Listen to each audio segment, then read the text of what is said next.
There are certain curtains behind which once you look, you can't unsee what you've seen. You can't unlearn what you've learned. You'd have to kill certain parts of yourself to be able to go forward living life normally. There are certain things once you experience, once you understand, once you know, you simply cannot continue to see the world the same way you've always seen it. It's like you now suddenly have a augmented reality or a visual reality headset. And everywhere you go, everything you see is different. I've been around, not really, but been a bit around. I've seen and experienced various levels of economic standing. I've been in various positions in the hierarchical structures of society. And maybe I've not particularly been there myself, but I've gotten to sit and connect and listen to people within various levels. I've seen how people live. I've seen how people work. I've seen what people eat. I've seen the things people have had to do, the things that people do. I've listened to stories. I've seen the things people have experienced, the things people wish hadn't happened to them, the things people have wanted to take their lives for. The things I've come to understand, one very important thing I've come to understand is that humankind is the most important thing for all humankind. I'm going to say that again. Humankind is the most important thing for humankind. Everything else is additional. Everything else comes secondary. Most things else are totally unnecessary. But human beings are the most important thing. I say this because, again, me having been around, me having studied stuff, and I continue to study and educate myself with things. Again, I'm going to say, don't get confused, please. Education is not limited to schooling. Schooling is the stuff that is structured that you go through grade 1 to 12 and then some undergrad thing that you do. Education is just this conversation that we're having here, a book that you could be reading when you're sitting in the toilet taking a dump and you're reading stuff on your phone. That is education. But if you're reading educational stuff, of course, we spend a lot of our time doing funny things, watching funny videos, distracting ourselves. Not necessarily education, but my point is, what was my point? Where was I going with all of this? I lost my train. As I've educated myself, I've gotten to understand that everything else is really optional, and the most important thing is humankind. It is important that we live to serve each other. That is the main purpose for which we are on this planet. We have the brains we have the abilities we have the creativity we have, so that we can make life better for all of us. Imagine if whoever found fire first had a patent on it, and everyone who has to use the fire has to pay that person. That would have been crazy.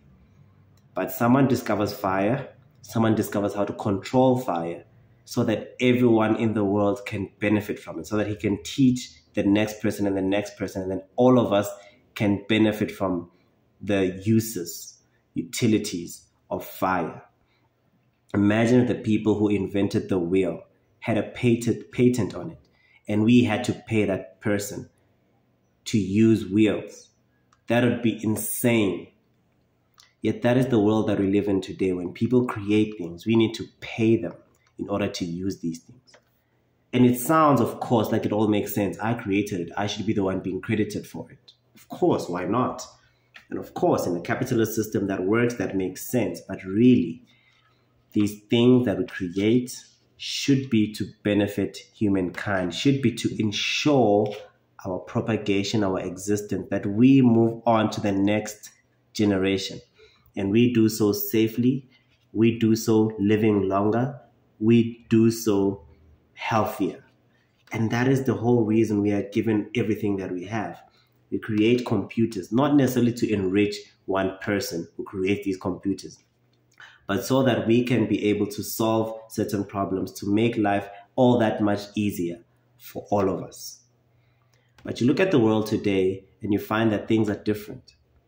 Half of the world, if not more, and I'm just spitballing here, half of the world is suffering.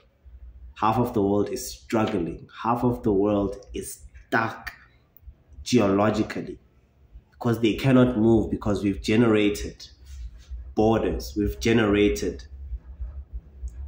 boundaries that people cannot cross. But people were able to cross these boundaries. I hope that is not audible, because wow, can I just... Sorry, I had to pause because neighbor was making a lot of noise. People are not able to cross certain boundaries because people have decided, no, you are supposed to live here and not go anywhere else. And people used to be nomadic. Certain people used to be, actually a lot of people, if not all people, were nomadic. Whenever things are not working here anymore, the ground is not fertile anymore, maybe the weather conditions are not favorable, let's move, let's go to a different place. Whenever we find a different place and we're going to settle there, okay, maybe we'll find some people there. There's options, whether we fight against those people to allow us to use certain space, or maybe the leader there, the king, the chief, the queen, whoever, will set aside certain space of land, certain stretches of land for us to use. That is how we used to live. But now you need to have documentation in order to move around. You need to have all these things. And of course, these things make so much sense today. But believe you me, we could have built systems differently. So here's how I think that, for those people who think that you're crazy, how are economics going to work? Again, economics in of itself is a construct that we've built, we've created so that we are able to manipulate and control things so that money keeps on moving towards those few that have it, and the rest of the world, the rest of the people have to suffer and work and sweat and die for the enrichment of these few people. That's just economics. By my brain, of course, not necessarily that it's true. You can go and research it and figure out if this is actually a natural progression and a natural evolution of life, that we ended up having to be in a place where we needed to have economics, or it's just something that we created that just makes it seem like this is how life is supposed to be and this is how we're supposed to operate. So by my envisioning of life is that, okay, of course we find the fire, we invent fire, and we start to understand how to manipulate it, how to start it, how to control it and all that stuff. And of course we share that knowledge with everyone. This is how you create a fire, this is how you do this. Oh, I've designed a bow. This is going to help us with hunting. This is going to help us catch prey. This is going to help us eat. Here's how you do it. Here's how I did it. And then the next person is going to be like, well, actually, your design is kind of flawed. How about if you do it like this? It actually swings faster, straighter. You get to hit your target more often than not, and so on and so on. And we share this information so that all of us can live. Oh, I found this herb. This herb helps with these certain ailments. This herb helps with this sort of conditions. And we share it, and we live better as human beings. And we move on. Oh, I've created the printing press. This is going to help us do this and this and this. Of course, we are going to need people to be working to be building those things. We are going to be needing people who are going to be sweating and doing the hard work to be building the back end of these things. We are going to be needing those things. But if we are creating systems that are going to benefit society, each and every one of us has to have a role to play. And these roles, I believe, need not have hierarchy. These roles just need to be all important. The guy who actually fabricates the tire in a wheel is just as important as the guy who designs it. Because without that guy who fabricates it, the tire just doesn't exist. It's just all in the mind of the person who designed it. So yes, it might seem like, yeah, the guy who designed it is the most important one. And we've created the systems that support that. But really, we should be saying, okay, so we've designed a tire. It's going to work so like this and this and this. This person can now build it. Those people can now build it. Many people can now build it. Here's how it's built. Let us all build tires so that we can be able to travel and get to where we're going. Of course, the examples I'm using are probably stupid, but if you look at the grand scheme of things, you start to question the little everything that we have, from farming, manufacturing, mining. Why is it that there are certain people who have to sweat so much and then struggle to be able to afford those things that they sweat so much for? Why is it that we have to create a world in which there are certain things that are off limits to other people? Why is it that as human beings who pretty much the same in anatomy, why is it that some have to be wildly different from others? Not necessarily in appearance, not necessarily in physique, but in social standing, in economical hierarchy. Why is it that some people have to be slaves? And I'm probably just struggling to have a good progress of the conversation here. But a lot of what I'm talking about is coming from me having been around various areas and seeing how various people have to live. I was part of a shuttle company, and I've had to drive people around from Mpumalanga to Gauteng. And we used to do round trips where in the morning we'd be departing from Mpumalanga, going to Gauteng, and then going all the way back. So people would book from that side to this side and from this side to that side. And when I was thinking about, okay, what happens when I now start having to employ people to do this work? There is no way that I'm going to have to subject another human being to this level of intensity of work. I was doing it, but yes, it was my business. That is the thing that I was wanting to build. I was going to do anything to ensure that that thing grows. But when I started thinking about the human being that is supposed to be doing this work, I was like, there is no way I can do this to another human being. But then I see the businesses that are existent around the world, not just within this country, around the world. And you see that people do not give a hoot. People are going to exploit other people so that they get the profit, so that they benefit. And while they're paying that small amount of money, they are getting the maximum amount of profits. And that is the world that we have created, a world in which we don't care about other human beings. We simply care about ourselves. And the economics support that, and the structures that we have built support that. They support that you have the desire to grow just by yourself. You have the desire to grow just with you and your family and perhaps your circle. And everyone else is a slave, is a tool that you can use to get yourself up there. It is not about humanity anymore. Life as we know it today is about self-enrichment. Life as we know it today is about personal gain.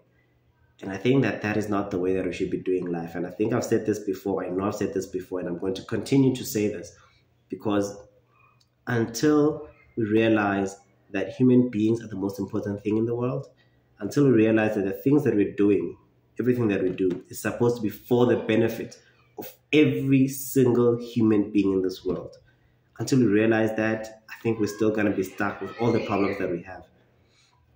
We've figured out farming commercially. We understand, we've created seeds. We understand how these things work. We understand the things that are making them not grow. And we've designed the seed to ensure that this seed grows in harsh conditions. This seed grows when there's no water and drought condition. This seed grows anywhere, at any time of the year, regardless of the season. Yet still, around the world, we have so many people dying of hunger, struggling because they cannot eat, because they need money in order to buy things. And I'm like, but human beings know how to do this. We know, why are other human beings suffering when we, as a human race, have figured out how to do this? Human beings now have to come and rob us. They have to come and steal from us so that they can survive. Whereas the solutions to people surviving, the solutions to people eating exist. But we have decided that let's have an economic system in which things that could help society, things that could help humanity, belong to a select few. And everyone else has to work hard doing other things in order to be able to afford these things that we have. You will see vast stretches of land with a lot of corn, which we call maize, and vast stretches of land with sunflower, and all these other things that we need to sustain ourselves. Yet you still find a lot of people who go hungry. There's also vast stretches of land that remains unused. Yet there's people who die of hunger. And I'm like, how are we even, as a human race, so proud to stand here and be what we are and show off the things that we have and splash, as it were, while other human beings are suffering, while other human beings are struggling. And then there's countries that come in and say, yeah, we're giving them aid, we're giving them... Why? Why don't you buy them a tractor? Why don't you dig them a borehole? Why don't you give them the seeds that you guys already have that you know are going to allow them to be able to grow food and be able to survive, and then not necessarily have to rely on you to be able to come and help them? They can actually now be able to educate themselves, create further solutions for themselves.